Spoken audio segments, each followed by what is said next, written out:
Hello and welcome to Chad and Cherry's Surf Music Review. I'm Chad Shivers. I'm Cherry. Today we're continuing on our Surf Guitar 101 Festival with our fourth submission. Cherry, can you believe it? Crazy. Thank you guys. Yeah, I am so unbelievably proud of It's like we are somebody. the little accomplishments we've achieved in this channel, on this show. Yeah, guys, thank you so much for, watching.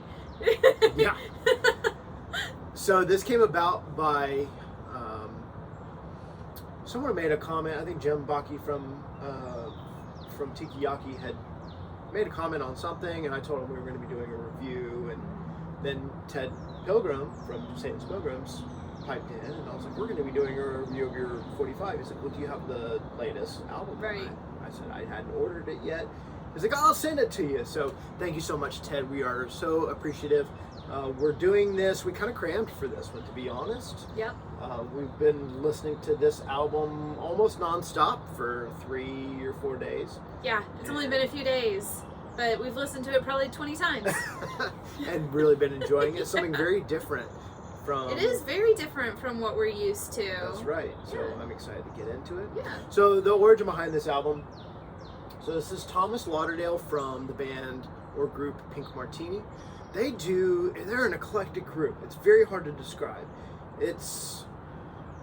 They'll do kind of like Frenchy chamber kind of music, or like Latin inspired music, lounge, almost exotica-esque things, so all sorts of stuff, collaborating with all sorts of different singers and things like that. So very interesting group. Thomas is a classically trained pianist, and we've been talking a lot about inclusion. Yes. And I believe that that Thomas is gay and Part very, of the LGBTQ community. yes, and very loud and proud, as well he should be. And I mean, with the band name of Pink Martini, it's almost like a, hey guys, Right. we're not hiding anything. I think that's great. So. And Pink Martini and Thomas Lauderdale and Satan's Pilgrims kind of came about around the same time. I believe they toured together and had planted the seed of this album, 30 years ago. Oh, wow. So it goes back a long time. Okay. And I think they had actually started it like 20 years ago and finally finished it up after COVID. So some COVID is Some terrible. history here.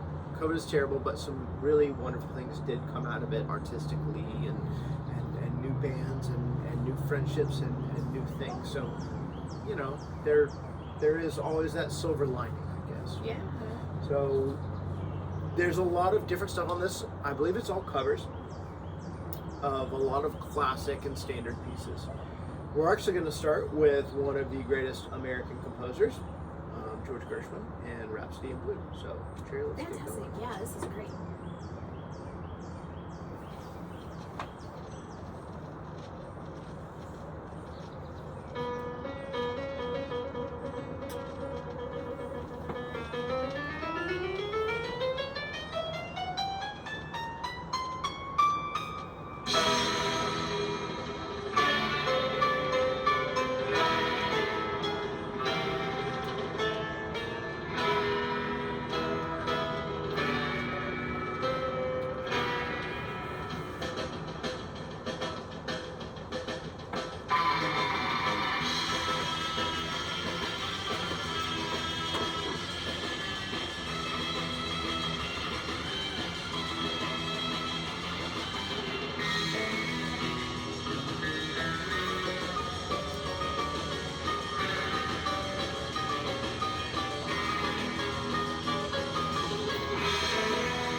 this is a big piece, so we might be going in and out as we hear things that we like, but It's a long song. such a classic and wonderful piece of music with such a history. So this was originally composed in 1924. Yeah, and it's used in a lot of movies. It's used in a lot of commercials. It's used a lot, and I really appreciate the spin that they take on this by adding the surf. It really does make it a completely different song with like callbacks to Rhapsody in Blue throughout. Yeah, and I don't know if this is a little known fact or a well known fact, but one of Brian Wilson's favorite pieces. There's a couple of like little, I don't know, Beach Boys ties, in my opinion, on this record, because we were talking about this a little earlier. They do Girls on the Beach, the Beach Boys tune, with Frank on vocals, which this is their second collaboration with Frank. Frank is a ukulele playing lesbian Canadian folk singer, so they had a song on a compilation. I'm going off the top of my head here, so I think it's called the Hang 10 compilation, and I believe the song was Goofy Foot, not the lively ones Goofy Foot, but I think it was something different, and a really cool collaboration from the 90s, I guess, or early 2000s. Really, really neat stuff. It's great, a great track and great comp. I have that really cool. So. And the harpist on the piece is Maureen Love, which is Mike Love's sister. So really interesting. Yeah. It's very cool. Yeah. So this is just ripping now through Rhapsody in Blue. Yeah. Ripping.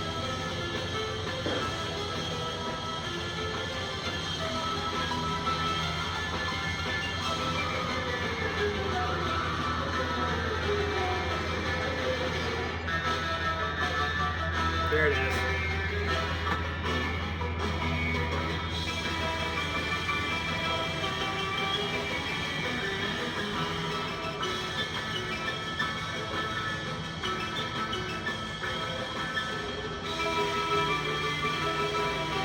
By the way, we're drinking,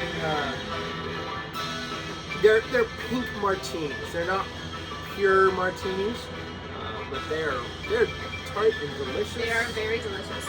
And we did these with gin. Cherry's a big gin fan, so I thought I'd go ahead.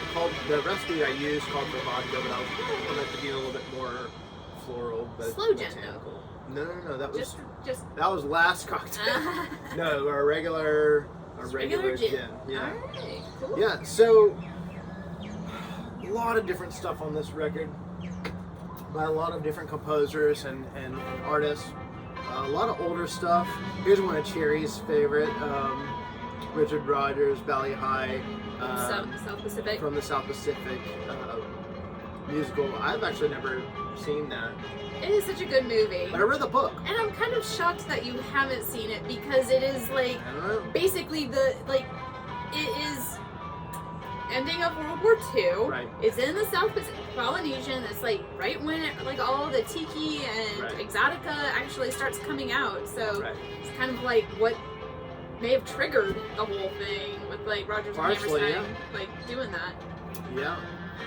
So we've got Tall Cool One, Night and Day, Cool Quarter. A really interesting take on How Great Thou Art. I played this. We were listening. We went to a concert on Saturday and saw the Explorers Club, and our brother-in-law Nick, which has been on the show several times now, was with us. And he's grown up in the church and things like that, so he was just like, he was kind of blown away. Yeah, he called it within like a few bars in. He was like, "Wait, is this How Great Thou Art?" And I was like, "Yes, it is." Which is really cool. It starts out kind of traditional and then goes to kind of rip it version. Girls on the Beach, which we talked about. And then the next one we're going to do is Malagueña, which is a really incredible and incredibly quoted, well-known piece. Surf music has kind of taken that over. Yeah. We might have even played it on the show before, because I can't remember if we played it on Trashman, because they do a really killer version of Malagueña. But so that's what we're covering next, and it's from the Cuban composer Ernesto I don't know how to say this, I'm going to butcher this, Lecuona, from his Suite Andalusia, originally composed in 1933, and it's a piano piece, so very fitting for this, kind of bringing it back. And there's a lot of ties into surf with that particular suite, the Andalusia. The song "The Breeze and I," it's kind of a standard as well, is the titular track, or the titular movement of that piece of the Andalusia. It comes from Andalusia, so. I have a question, but I'm going to hold it at the end because it may or may not be. In suspense here. Yeah, it may or may not be controversial. So I kind of I want to save it, and so I'm going to save it. But I'm going to try and remind me, okay? Yeah, we'll do. So go ahead and flip this bad boy, and let's get started on the next track. So also, along with the record, Ted sent me a sweet Satan's Pilgrims patch. I used to have, man, I've had this image on several things now. I had or have a button, a little keychain, I think, or a bottle opener. Not really sure. We good? Yeah, so here's Malagueña.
Some good drip right there.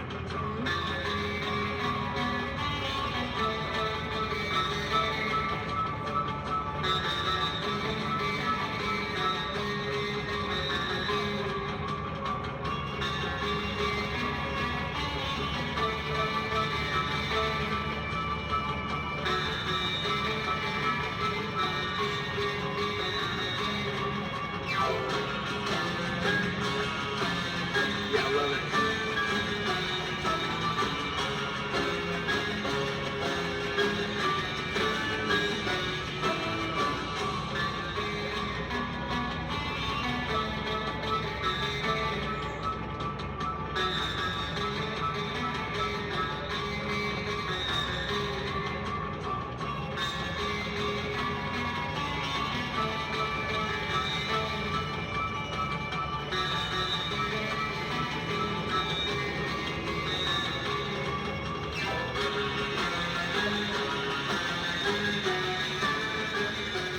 I feel like Malagueña is pretty much a standard for guitar now. Oh yeah, definitely. So, like, when I worked at the music store, we sold the sheet music for guitar. It almost, I don't know if I ever sold it in piano. It was No. like, When I was taking piano lessons, I actually asked my piano teacher about ribbon solo.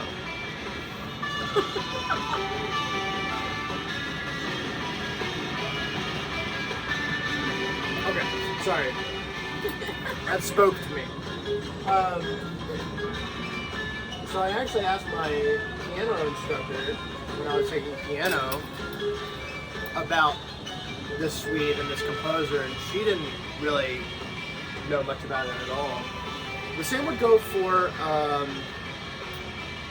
Astorias Leyenda, that piece as well. That's a well-known guitar piece that was not written for guitar. It was written for piano, but almost no pianists play it. It's Right. mostly a guitar song.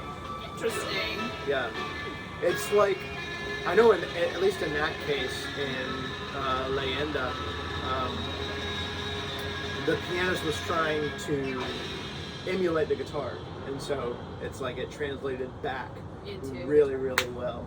So, very cool. yeah, that's kind of one of those tunes, Malagueña. I don't get really sick of it. I could just hear that, and it's so, like I said, so quoted.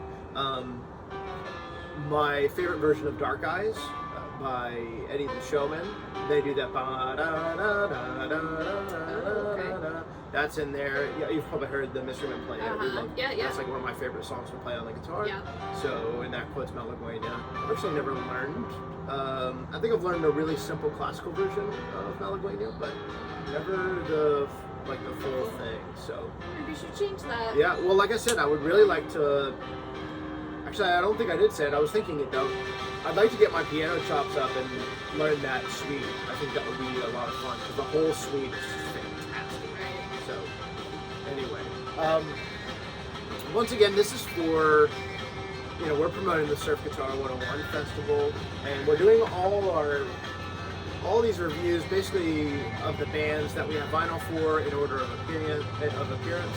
So these guys will be playing, the Pilgrims will be playing anyway. I'm not sure if Thomas Lauderdale will be joining them or not.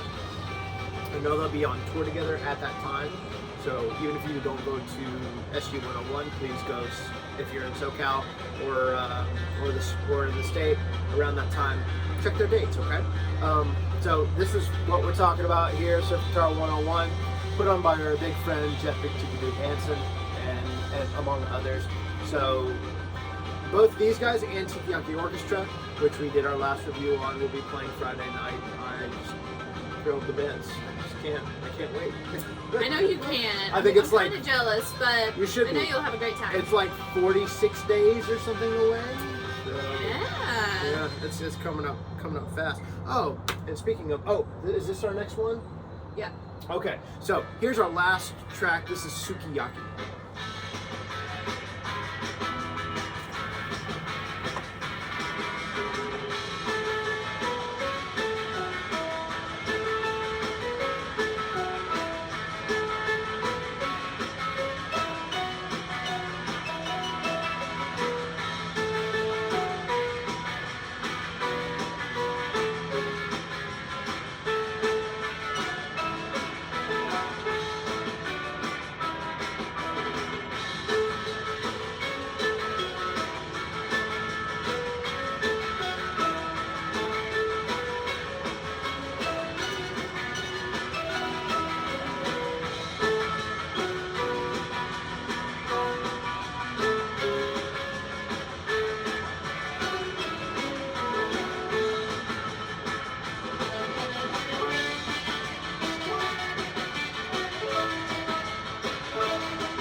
So this was written by, hold on, Haichidai Nakamura? Sorry, I don't know how to pronounce these. And I can't pronounce the actual name of this piece, but it's known as Sukiyaki because Americans couldn't pronounce it. I think the translation is I look up as I walk, the original title. So, and this was a hit for Kayu Sakamoto in 1961. And I guess he was like a Japanese pop singer. And this even made the top 100 in the U.S. Oh, interesting. Yeah. You know that when I first heard this, I thought it was a Venture song. I believe they do Sukiyaki as well. Oh. Yeah. I'm sure they do.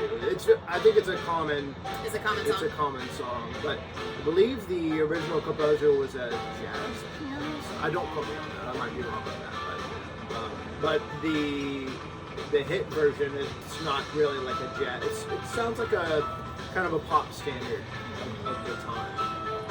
kind of Very soft pop. Okay. Yeah. I'd like to go back and like compare some of these covers. You know what we should do? Maybe an idea for a later date is like just a review of the same song by different artists. Like if it's been covered and covered and covered and covered. And actually, that's a really cool idea. When we had the podcast years ago, Jeremy Hart from Manicours and Aqualads did an episode where he compared a lot of songs that use similar motifs, like pipeline penetration, and things like that. So, borrowed kind of from the same thing. But I think that's a fantastic Maybe we can idea. invite Jeremy over and pick up That'd where be he cool. left off. I wish we were closer. Yeah. Charlotte's kind of a haul. Charlotte is kind of a haul, but maybe like catch him as he's passing through one day or something. That would be really cool. Okay, so this is my possibly controversial question. It's not Satan's Pilgrims. Right. It's just the Pilgrims. So I want to know, and this is more rhetorical because you probably do not know. I'm sure why, Chad will chime in. What's with the omission? Was it because they did include that one religious gospel ballad, hymnal gospel? You're like asking the wrong person. I have no idea. We're such heathens. So sorry. So was it a conscious decision to leave off Satan's Pilgrims and just go with the Pilgrims? Right. Yeah, maybe because of Thomas Lauderdale wanted to do more of a friendly release, because this is not on one of our typical record labels. Like this is on Heinz Records. I've never heard of Heinz before, so I don't know where this. Yeah, I would like to know the background, the little history or story of that. And I mean, kudos to you guys for either accommodating or respecting one's views, kind of thing. Right.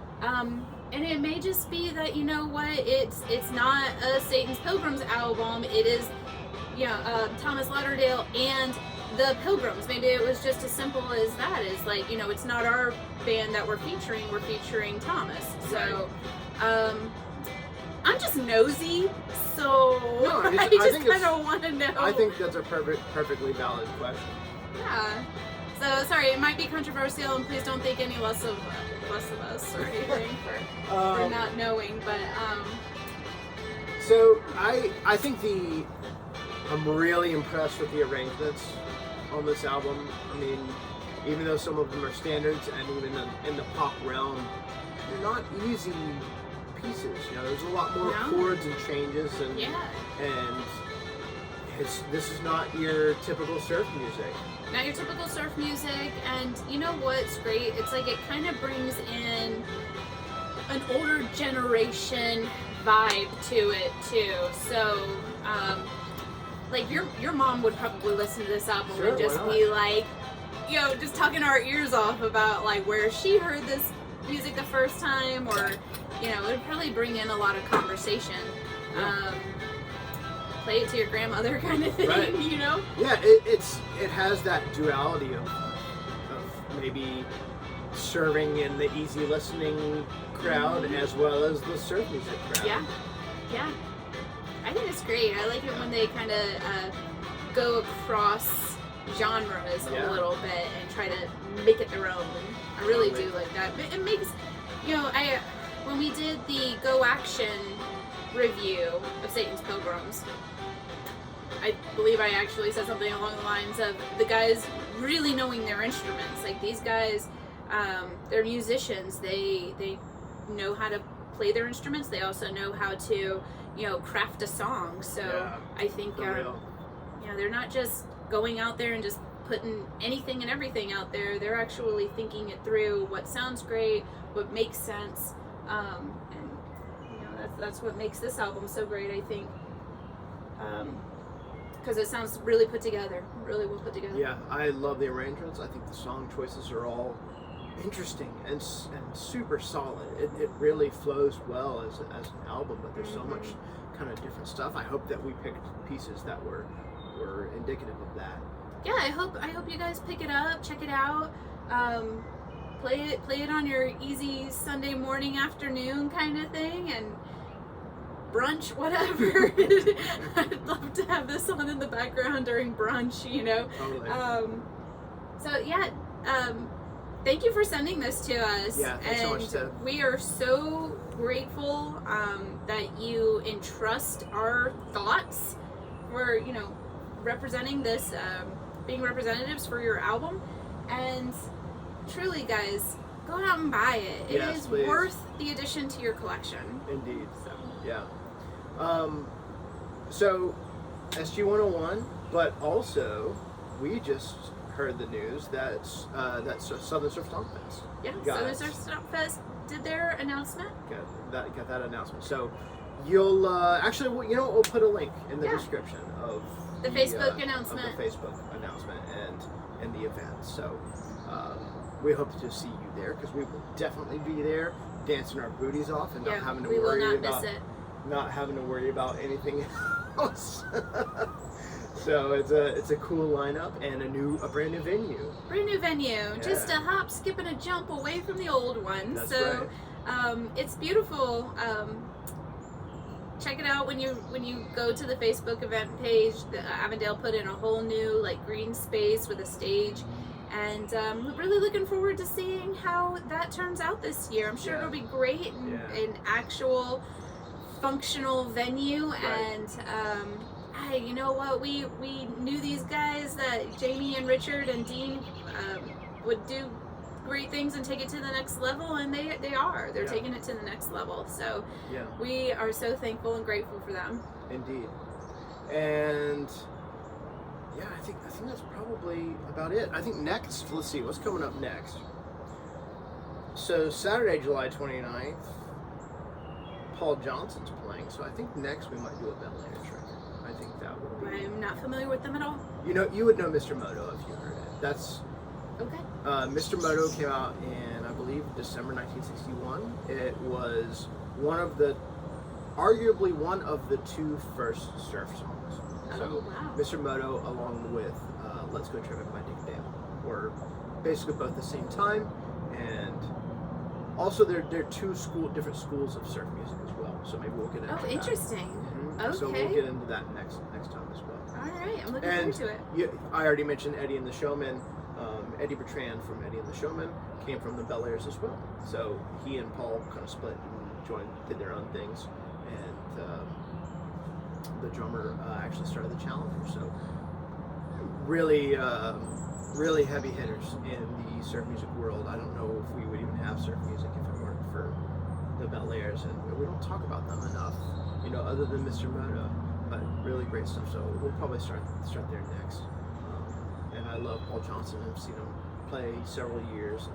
He's such an icon and such a sweet guy. So looking forward Cool. to that.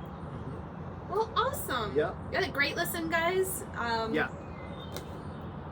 I can't wait to dig more into some more of SG these. 101. Yeah, some more of these groups that are playing. Yeah, So- and we're gonna do a lot of listening because there's a lot lot of of bands. What bands. did we count? Like 20. There was like almost 25 bands. Yeah. Insane. So Yeah. we got a lot of listening to do it, Woo. and I'm looking forward to it. Yes. If you like this video, please hit that thumbs up and subscribe and hit that notification bell so you know when we release new videos. We hope that wherever you are in the world, that you're happy, healthy, and safe. And until next time, cheers.